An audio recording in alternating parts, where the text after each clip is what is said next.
जगत में कोई न परमानेंट। यहाँ अजर अमर होने के लिए बहुत तरह के केमिकल का प्रयोग किया गया, बहुत तरीके के रसायन का प्रयोग किया गया, लेकिन वह व्यक्ति भी दुनिया में नहीं रह पाया।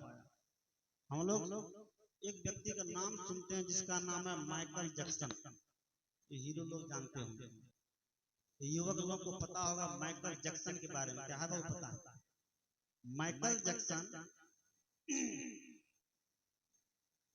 अपने पूरे बॉडी का सर्जरी करवा लिया था और 14 डॉक्टर उनके शरीर को टेस्ट करने के लिए हर समय लगे रहता था। भोजन करता था तो उसका चेक किया जाता था, ये भोजन अनुकूल है कि नहीं है। जिस कमरे में सोता था, जिस बिस्तर पर सोता था, उस कमरे का टेम्परेचर चेक किया जाता था, ऑक्सीजन चेक किया जाता था। इस कमरे में सोने पर, इस बिस्तर पर सोने पर इनको किसी प्रकार की दिक्कत तो नहीं होगी। जिस गाड़ी में बैठते थे उस गाड़ी को चेक किया जाता था, जिस जगह में जाते उस जगह को चेक किया जाता था। 12 डॉक्टर उनके बॉडी को सुरक्षित रखने के लिए लगे रहते थे ताकि माइकल जैक्सन 150 साल तक जिए। अब सोचिए, ये सारी की सारी सुविधा कर रखे थे 150 साल तक जीने का। यहाँ तक कि काला से गोरा हो गया, सब कुछ को बदल दिया, पूरे पार्ट को, अंग अंग को बदल दिया माइकल जैक्सन। ऐसा एक्टर था, हीरो था अमेरिका का। लेकिन हुआ क्या, इतना करने के बावजूद भी 50-60 साल के दरमियान उम्र में आते आते माइकल जैक्सन ने क्या होगा, राम नाम सत्य। सदगुरु कहते हैं मौत से बचने के लिए दुनिया में कोई ऐसा केमिकल, कोई ऐसा रसायन नहीं है जो हमें बचा ले। कवि साहब ने कहा कि आया है सो जाएगा, बिल्कुल सीधी सादी बात। आया है सो जाएगा, राजा रंग फकीर, एक सिंहासन चढ़ी चले एक बंदे जात जंजीर। यहाँ कोई डीएम है, कोई कलेक्टर है, कोई प्रधानमंत्री है, कोई राष्ट्रपति है। जब मौत आएगी तब राष्ट्रपति कहेगा कि हम तो भारत देश के राष्ट्रपति इतना दिन तक रहे हैं, मुझे छोड़ दो, छोड़ देगा। मौत नहीं छोड़ती है। मौत के सामने किसी का बहाना नहीं चल सकता है। भजन में संत लोग गाते हैं कि वहां न चलेगा बहाना किसी का, आएगा बुलावा तो जाना पड़ेगा, आखिर में ये सर तुझको झुकाना पड़ेगा। वहां न चलेगा, वहां न चलेगा बंदे, बहाना किसी का नहीं चाहिए, दिल दुखाना किसी। मौत के सामने किसी का बहाना चलने वाला नहीं है। एक बार कहते हैं ऐसे ही बहाना किया गया। तो मूर्ति बनाने वाला व्यक्ति था, मुझे कहानी याद आती है। मूर्ति बनाने वाला व्यक्ति बहुत बढ़िया मूर्ति बनाता, कुम्हार। इतना सुंदर मूर्ति बनावे, देखने वाले देखते रह जाए, कलाकार की कलाकारी से बड़े गदगद हो जाए। एक बार यमराज ने उसको सूचना भेज दिया कि अब तुम्हारा समय हो गया है, 1 महीना तुमको छोड़ देते हैं, 1 महीने के बाद तुम्हारा टिकट कंफर्म, तुम्हें आना पड़ेगा। आना पड़ेगा, बिल्कुल आना पड़ेगा। कुम्हार तो चालाक था, चतुर था, सोचा कि चलिए अपनी चालाकी, अपनी चतुराई मौत के सामने भी दिखा देते हैं, यमराज के घर में भी दिखा देते हैं। तो उस व्यक्ति ने क्या किया, उस कलाकार ने क्या किया, अपने ही जैसे हजारों मूर्ति बना करके हॉल में रख दी। अपने ही जैसे हजारों मूर्ति बना करके हॉल में खड़ा कर दिया। जैसा शकल, जैसी आंख, जैसी नाक, जैसे कान, जैसे मुंह, जैसे दांत, जैसे हाथ पैर पर एकदम हम शकल वैसे। और उसी मूर्ति के बीच में अपना भी जाकर के छुप गया। मौत आएगी तो खोजने लगेगी, लेकिन इतने लोग एक ही शकल के मिले तो वह भी घबरा जाए, किसको ले जाए किसको नहीं ले जाए। ऐसे हुआ। 1 महीना के बाद यमराज आ गया, यम का दूत आ गया। यमदूत जब आया, देखा कि यमराज तो कहा था एक ही व्यक्ति, लेकिन यहाँ तो हजारों व्यक्ति है। अब किसको ले जाए, किसको नहीं ले जाए। बेचारा यमदूत घबरा गया।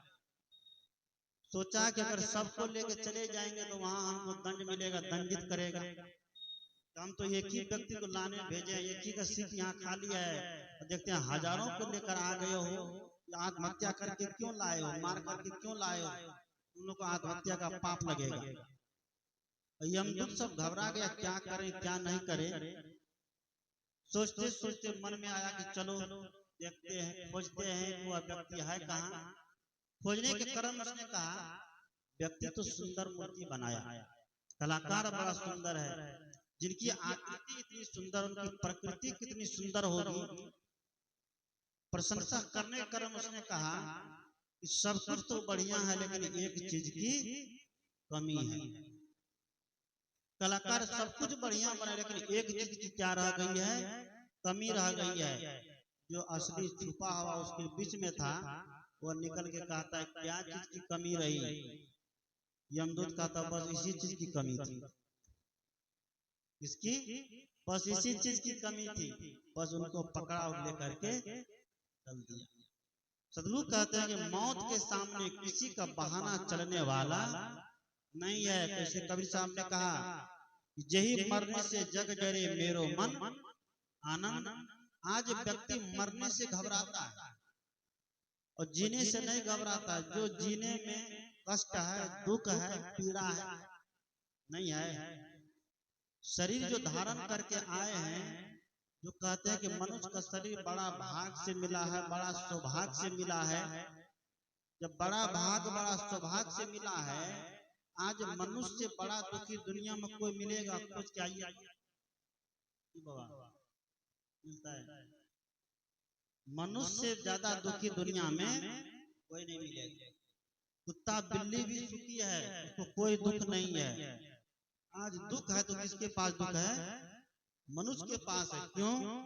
मनुष्य का मन बड़ा परेशान करता है, मन दुनियादारी की तरफ खींचता है, दुनियादारी की राग रंग में रस लेता है।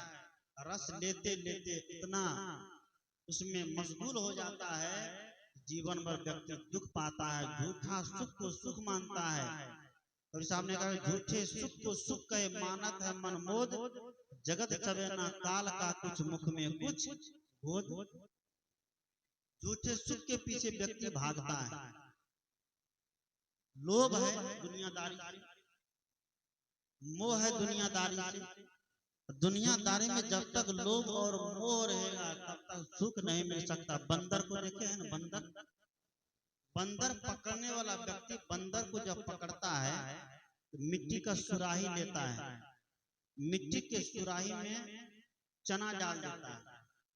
बंदर चना खाने के लोभ से आता है, हाथ घुसाता है सुराही में, और मुट्ठी जब बांधता है तो मुट्ठी बड़ी हो जाती है, क्षेत्रफल बढ़ जाता है, और सुराही के गले में आकर मुट्ठी फंस जाती है। बंदर चने के लोभ में मुट्ठी को बांधा हुआ है, चना पकड़ा हुआ है, सुराही में हाथ अटक जाता है, हाथ नहीं निकलता है, वहीं पर छटपट छटपट करता है।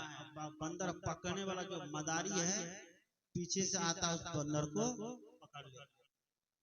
बंदर से क्या काम करता है? उसको नचाता है, उसे पैसा कमाता है, उसको मारता है, उसको पीटता है, शिकल लगा देता है, गले गले में गाँव गाँव में घुमाता है। सदगुरु कबीर कहते हैं आज ये दशा हमारे मन का है। हमारा मन भी बंदर से कम नहीं है। मन लोभ करता है, मोह करता है। राम जी ने मोह किया सीता में, और सीता ने मोह किया मृग में। भगवान को भी नहीं छोड़ा मोह। क्या छोड़ा? भगवान जब मोह किया माया मृग के पीछे, मृग सोने का मृग, अगर सोने का मृग होगा तो वह दौड़ेगा नहीं कि बाबा दौड़ता है। सोने का अगर मृग हो जाए दौड़ेगा, लेकिन राम जैसे महापुरुष, राम जैसे भगवान उस सोने मृग के पीछे क्या हो गया? जो भाग गया, मोहित हो गया। और उसके पीछे जब लोभाया, उसके पीछे जब मोहित हुआ तो परिणाम क्या आया? सीता का हरण हो गया, हुआ ना, दशरथ का मरण हो गया, और राम दोनों भाई जंगल में वन वन में भटकते रह गए। किसकी खोज के लिए? सीता की खोज के लिए। लोग कहते हैं कि राम है वो राम अपनी माया कर रहे हैं। अब किसी की पत्नी को उठा के लेके चला जाए और व्यक्ति कहे कि नहीं हम माया कर रहे हैं, लीला कर रहे हैं, तो कहां तक सच है? हम लोग पढ़े लिखे आदमी हैं, शास्त्र ग्रंथ को पढ़ते हैं। वर्तमान में किसी की पत्नी को उठा के लेके चला जाए, केस होगा कि नहीं? मुकदमा होगा कि नहीं? गोली फायरिंग होगा कि नहीं होगा उसके ऊपर? लेकिन आज धर्म का आड़ लेकर के, धर्म का नाम लेकर के ऐसा कहा रहा है ये माया कर रहा है, राम लीला कर रहा है, भगवान लीला करते हैं। सदगुरु कहते हैं सारी की सारी बातें कल्पित है, भाव है कि मोह जब किया तो मोह के बस होकर के भगवान को भी दुख भोगना पड़ा। और भगवान अगर सबके दुख को काट देते हैं, प्रभु श्री राम अपने पिताजी को नहीं बचा पाए, अपने परिवार तक को दुख से नहीं उबार पाए, जीवन भर दुख ही दुख भोगा। इसलिए सदगुरु कहते हैं व्यक्ति के मन में जब लोभ घुसता है, मोह घुसता है, तो उसके जीवन में दुख चालू हो जाता है। इसलिए हम मोह से बचे रहें, लोभ से बचे रहें। किसी के चरित्र का लोभ ना हो, किसी का रंग रूप का लोभ ना हो, किसी का धन का लोभ ना हो। लोभ करना है तो करिए अपने सुंदर कर्म करने का। आज मुझे विनोद कुमार ने बताया, जब वो ट्रेन में आ रहे थे, एक भिखारी की दशा, भिखारी भिक्षा मांगते आया तो उसने 20 रुपये का नोट दिया। 20 रुपये का नोट देके कहा ये रख लो। समोसा वाले को दिया, इनको 5 पीस समोसा दे दो 10 रुपये में, आप 10 रुपये लौटा दो। तो कहा कि समोसा नहीं खाएंगे, तुरंत खाए हैं, मुझे रुपया ही कुछ दे दीजिए। उसने कहा कि 10 रुपये ले लो। भिखारी ने कहा कि 10 रुपये नहीं लेंगे, कितना लेंगे? 1 रुपया लेंगे। 20 रुपये में से 1 रुपया ले लिया, 19 रुपया लौटा करके विनोद जी की दे दिया। सोचिए कैसा भिखारी होगा, ईमानदार भिखारी। और संतोष हमारे पास है, दुनिया की सारी संपत्ति है और संतोष नहीं है तो पूरे दुनिया की संपत्ति मिल जाने के बाद भी क्या रहेंगे? दुखी रहेंगे। सदगुरु कहते हैं कि संसार में 4 गड्ढे हैं। कितने गड्ढे हैं? सब लोग याद रखिएगा इसको। दुनिया में 4 गड्ढे हैं जो आज तक नहीं भरा है। 4 गड्ढे कौन कौन है? पहला है शमशान घाट। शमशान घाट आज तक नहीं भरा है, इतने मुर्दे जलाए गए होंगे। जिस जगह में हम बैठे न मालूम इस जगह में कितने मुर्दे गाड़े गए होंगे हजारों साल पहले। इस जगह में कितनों मुर्दे दफनाए गए हजारों साल पहले। और आज का ही दिन देखिए, इसी जगह पर आज ही कितनी चींटी मर गई होगी, कितनी मक्खी मर गई होगी। रोज रोज जीव का शरीर मरता है। सदगुरु कहते हैं 4 गड्ढों में पहला गड्ढा शमशान घाट का है। शमशान घाट आज तक नहीं भरा, कभी भरने वाला भी नहीं है। दूसरा गड्ढा है समुद्र। समुद्र में हजारों नदियों का पानी गया और अभी तक जा ही रहा है, लेकिन समुद्र तब पर भी सूखा है। और तीसरा गड्ढा है कौन? आदमी का क्या पेट भी गड्ढा है। मुझे लगता है जब से आदमी खाना चालू करता है मरते दम तक, सही बात है, एक ट्रक माल तो खा गया होगा, खाता होगा। जब से खाना चालू करता है और मरते दम तक एक ट्रक माल खा गया होगा, लेकिन फिर भी आदमी का पेट नहीं भरा। शाम खाओ तो सुबह खा लिया, सुबह खाओ तो शाम खा लिया जाता है। उस पर भी अगर कहीं बढ़िया बढ़िया देख लिया, रसगुल्ला एकदम गुलाब जामुन, तब तो एकदम हाजमोला खाने के बाद भी खा लेता है। पंडित जी ऐसे गया भोज खाने, एकदम देसी घी में बड़ा बढ़िया सब बना हुआ था। पंडित जी खाते खाते यहाँ तक खा लिया। जब खाया तो पंडित जी का पेट हो गया गड़बड़, स्वास्थ्य हो गया खराब, अपच हो गई। पंडित जी गया डॉक्टर के पास, हमको कुछ दवाई दे दीजिए। डॉक्टर ने हाजमोला दिया खाने के लिए, हाजमोला खा लो। पंडित जी ने कहा कि डॉक्टर साहब अगर हाजमोला खाने की जगह होती तो एक रसगुल्ला और खा लेती। अब बताइए इतना खाया कि उसको हाजमोला खाने तक की जगह नहीं जब बचा कर रखा। सदगुरु कहते हैं खाने पर भी क्या होना चाहिए, संयम होना चाहिए। भोजन पर संयम होना चाहिए। कृष्ण ने कहा कि आहार शुद्धो सत्व शुद्धि, सत्व शुद्धि दुर्वा स्मृति, स्मृति लंबे सर्व ग्रंथि नाम विप्र मोक्षा। हम जैसा आहार खाते हैं वैसा हमारा विचार बन जाता है। अगर गलत खाएंगे, गलत पिएंगे तो गलत आचार और विचार हमारा हो जाएगा। गलत खाएंगे तो गलत बोलेंगे, गलत जगह बैठेंगे तो गलत संस्कार सीखेंगे। इसलिए सदगुरु कहते हैं कि भोजन पर हमारा संयम हो। दुनिया का तीसरा गड्ढा क्या है, ये पेट। आज व्यक्ति पेट भरने के लिए तो उसको भोजन मिल जाता है, लेकिन पेटी भरने के लिए बड़ा बड़ा कुकर्म करता है ना। आज बड़े बड़े घोटाला होता है देश में, भ्रष्टाचार होता है देश में। किसके लिए होता है? पेट भरने के लिए, पेटी भरने के लिए। पेट भरने के लिए थोड़ा भोजन मिल जाए भर जाता, लेकिन पेटी भरने के लिए सारा घोटाला, सारा भ्रष्टाचार होता है। मिलावटबाजी करते हैं। भगवान के मंदिर में भगवान की पूजा करता है और दुकान के मंदिर में बैठता है तो वहां क्या करता है? मिलावट बाजी करता है। सदगुरु कहते हैं ये धार्मिक व्यक्ति का कर्तव्य नहीं हो सकता है। आज देखते हैं कोर्ट में जाइए, कचहरी में जाइए, जिस व्यक्ति की वेतन है लाख लाख रुपये महीना वेतन उठाने वाला व्यक्ति 300 रुपया रोज मजदूरी कमाने वाला व्यक्ति से क्या लेता है? घूस लेता है। उस व्यक्ति को जीने का अधिकार है दुनिया में। तो भारत धर्म प्रधान देश है, लेकिन यहाँ तो धर्म की धज्जियां उड़ाई जा रही है। यहाँ धर्म की धज्जियां उड़ाई जा रही। सदगुरु कबीर कहते हैं जिस धर्म प्रधान देश में इतने धर्म कथा कीर्तन रोज चलते हैं। हमारे पत्रकारों ने कहा व्यक्ति की बुद्धि को सुधारने के लिए, सही करने के लिए 21,000 मंच रोज लगते हैं भारत की सरजमी पर भी क्या व्यक्ति सही हो गया है? सुधर गया? नहीं सुधरा।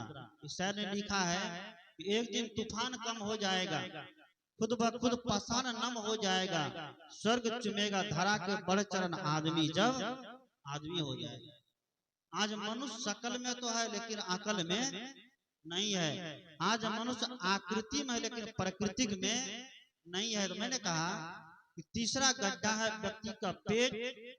पेट भर जाता है लेकिन पेटी नहीं भरती है। उस पेटी को भरने के लिए सारा कुकर्म करता है। भाई भाई को हक मारता है, भाई भाई से लड़ाई करता है, समाज से लड़ाई करता है, पड़ोसी से लड़ाई करता है। और यही उदाहरण हम देख सकते हैं कौरव और पांडव के बीच। उस संपत्ति के लिए, उस संपदा के लिए, धन के लिए कौरव पांडव लड़ करके, मर करके, कट करके बर्बाद हो गया। अंत में हाथ क्या लगा? पश्चाताप के अलावा कुछ लगा? अंत में पश्चाताप के अलावा कुछ हाथ नहीं लगा। लेकिन उसी बगल में देखिए, इसको हम रामायण कहते हैं, रामायण की बात को देखिए। रामायण में एक तरफ से राम जी लात मारते हैं और एक तरफ से भरत जी लात मारते हैं। अयोध्या की गद्दी दोनों के बीच में फुटबॉल बन के रह गई ना। राम जी लात मारते हैं, भरत जी राम जी कहते हैं मेरा नहीं और भरत जी कहते हैं मेरा नहीं। अयोध्या की गद्दी फुटबॉल बन करके रह गई। भाई भाई के बीच प्रेम का महत्व दिया, धन संपत्ति का महत्व नहीं दिया। सदगुरु कहते हैं कि जिस देश में रामायण और महाभारत जैसे भारी भरकम ग्रंथ जो महापुरुष ने हमें करके दिखा दिया, आज व्यक्ति उसका भी उदाहरण अपने जीवन में सेट नहीं कर पाता। सदगुरु कहते हैं कि तीसरा गड्ढा है पेट और चौथा गड्ढा आदमी का मन। पेट भर भी जाता है लेकिन मन आदमी का नहीं भरता का। संत ने लिखा कि तन की भूख तनिक है तृप्त पाओ या शेर, मन की भूख अथाह है तृप्त न पाए सुमेर। तन की भूख तनिक है, थोड़े से में तन की भूख खत्म हो जाती है, लेकिन मन की भूख खत्म होने वाली नहीं है। और चाहिए और चाहिए। निर्धनिक कछु धन चाहे, निर्धन चाहे विशेष, विशेषहु विशेष चाहे होवन चाहे नरेश। नरेश चाहे इंद्र पद, इंद्र चाहे रणजीत, असुर चाहे सुरपति बनन, यह तृष्णा की रीत। सदगुरु कहते ये तृष्णा की रीत व्यक्ति के अंदर है, उसको ये पता नहीं है कि एक दिन मर जाएंगे तो मेरे लिए वही 3.5 हाथ का गड्ढा खोद करके उसमें दफना दिया जाएगा या जला दिया जाएगा, इतना नहीं किया जाएगा। लेकिन जीते जी व्यक्ति सोचता है कि पूरा राज हमारा हो जाए, पूरी संपत्ति हमारी हो जाए, और दूसरे का भी जो वाजिब है वह भी मुझे ही मिल जाए। कवि साहब कहते हैं, संत कहते हैं, यही सबसे बड़ा धोखा है। अगर आपके पास धन है तो उस धन से धर्म करिए, परोपकार करिए। जमीन है तो उस जमीन से भी परोपकार करिए। और किसी पद पर है उस पद से भी क्या करिए, लोगों की सेवा करिए। ये पद सेवा के लिए है। हमारे गुरुदेव सदगुरु अभिलाष ने लिखा है कि पद पाकर के भूल मत जाना, चलो न्याय से भाई, नहीं तो 5 साल में दोसर हो चुनाई, जय हो कनवा पकड़ हटाई तो न भूलो। कोई भी पद है वह पद सेवा के लिए है, वह पद अहंकार करने के लिए नहीं है। उस पद पर रह करके हम सेवा करें, समाज की सेवा करें, राष्ट्र और देश की सेवा करें, और आगे आने वाली युवा पीढ़ी में एक सुंदर संस्कार भरने काम करें। क्योंकि आज युवा पीढ़ी में संस्कार एकदम गिरते जा रहा है।